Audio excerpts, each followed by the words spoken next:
เมื่อก่อนนั้นดียังชิมไว้อยู่นะเจ้านางน้องเอ๋ยลืมเยาหือลืมเยาหือน้องอ่อนเอ๋ยสั่งนางมีลองเจ็บใจสั่งนาแลสั่งลืมเป็ดเขาจึงนั่งใน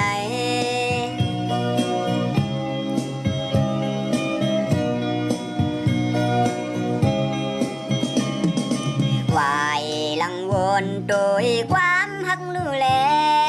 เมื่อเขาหักกันอยู่เมื่อนั้นจุง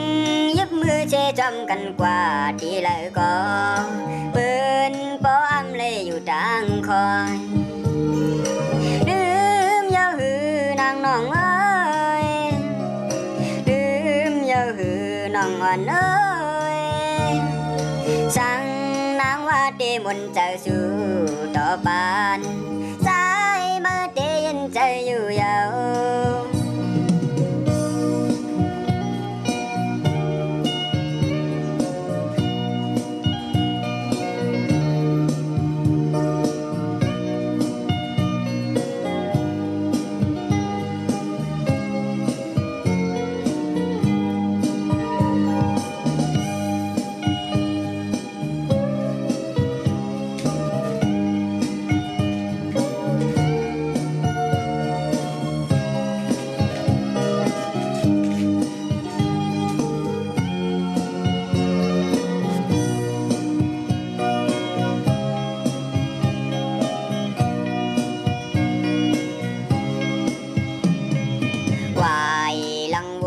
โดยความหักชูแล